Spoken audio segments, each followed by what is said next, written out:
a few months ago, with an idea which in some ways fits in with some of these other things that I think you guys have been talking about today.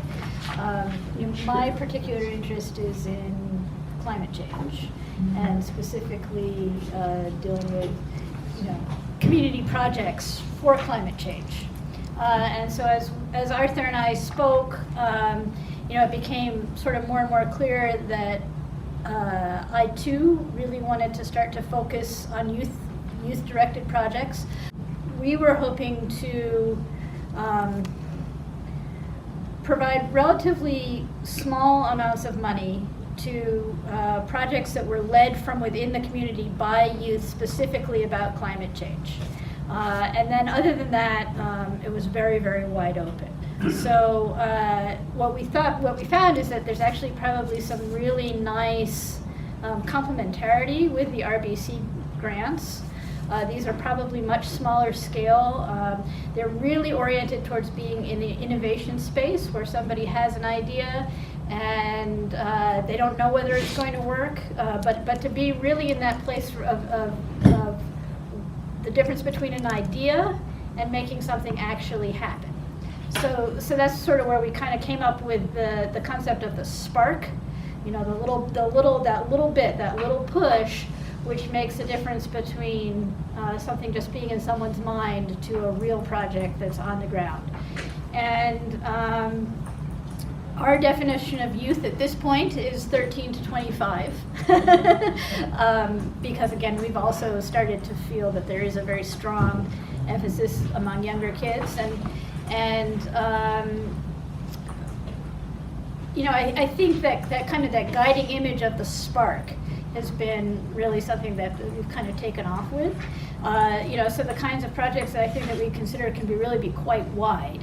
Arthur had mentioned, some kind of arts event, or I was thinking about, if somebody wanted to build a little oyster bed, multi-species oyster bed in their community. But to really sort of think about how communities deal with climate change from a very creative space and a very open space and a very innovative space.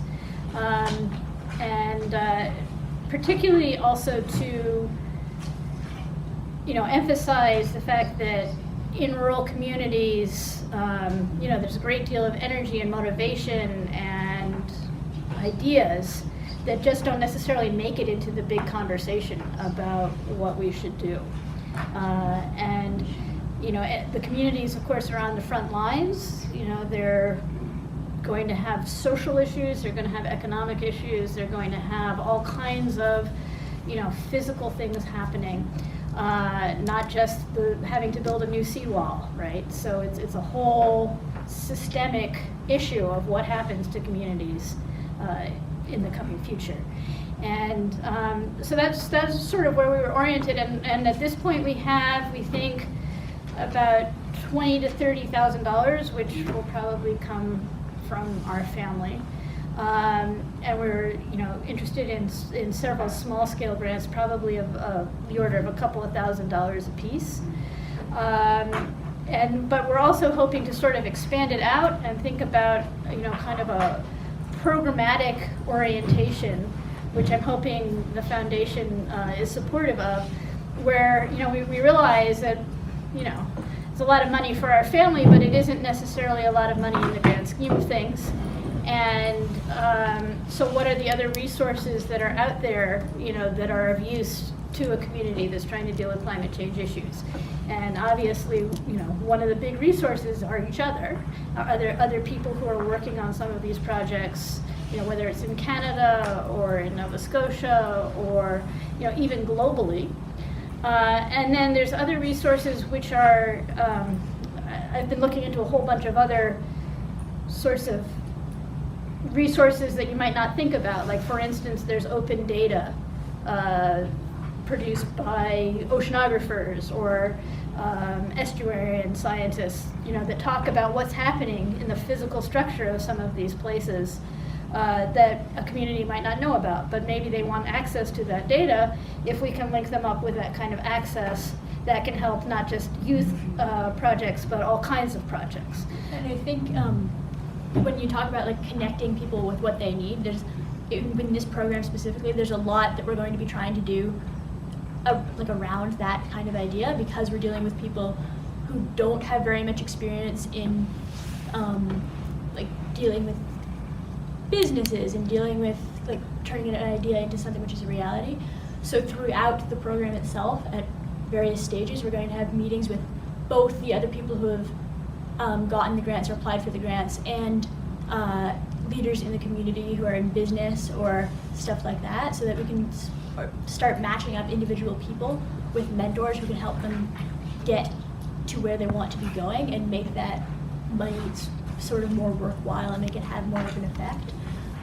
So that's just also going to be a big part of the program as well. Right. So I've been talking with a woman at Heartwood, which again is the Center for Youth Development in Halifax, but they also work all over Nova Scotia. And so she has lists of various youth community organizations like rec centers and municipal governments and clubs and all that kind of stuff for regions like all over the province. So she's going to get me in touch with those people, and I can start making brochures and presentations which I can mail out. And then I was also thinking of visiting high schools as well.